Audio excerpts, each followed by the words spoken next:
Et bien, les grands médecins arrivent spirituellement pour vérifier.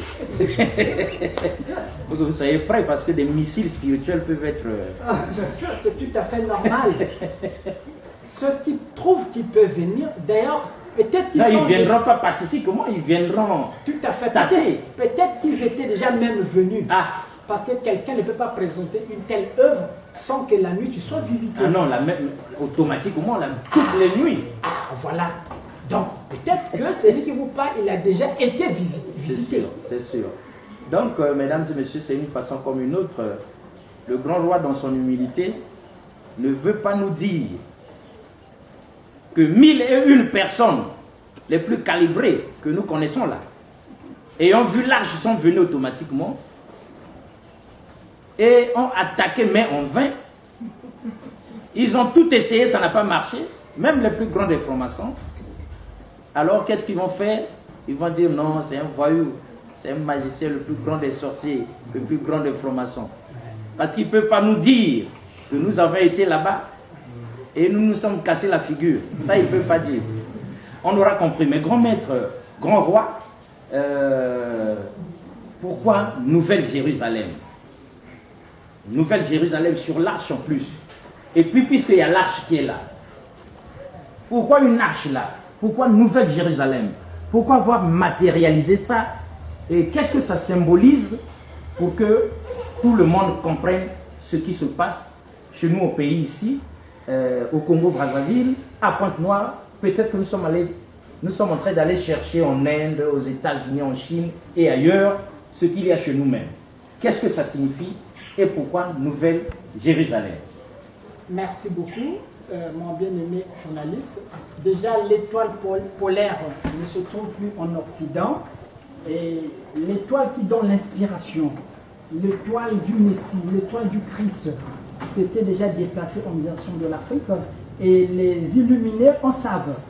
Il y a de ceux qui sont éclairés, ils savent bien que l'étoile polaire s'était déjà déplacée. Ce n'est plus le temps de l'homme blanc. Ça, c'est maintenant le temps de l'homme noir, c'est le temps de l'Africain.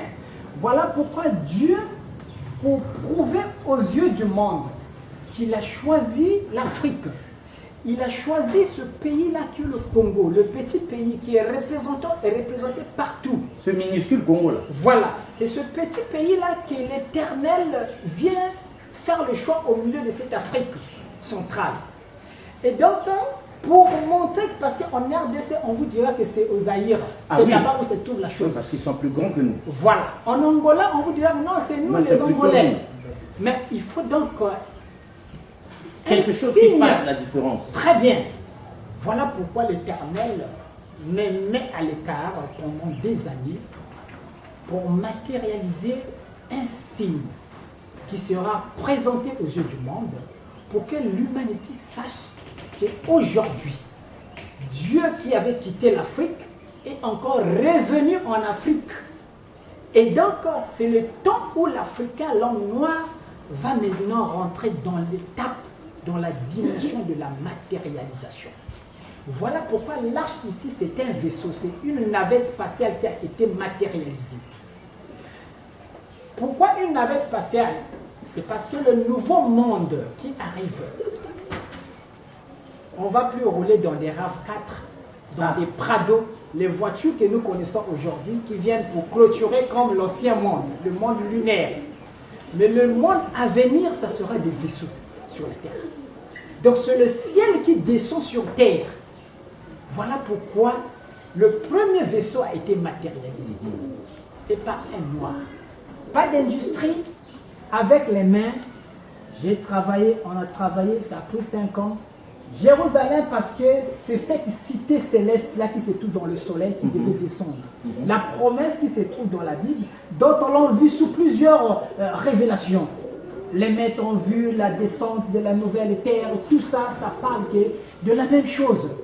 Et la Bible parle de la Jérusalem céleste qui devait descendre sur la terre, de la nouvelle terre, des nouveaux cieux. Voilà pourquoi on peut lire tout autour de l'arche.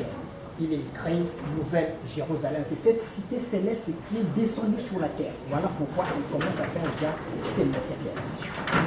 Très bien, grand roi. Vous savez, c'était un rendez-vous historique avec vous Donc nous avons repassé notre veste, on a dit, bon, des poussières, ça on met un coup de fer. On a pris notre plus belle chaussure, on l'a cirée.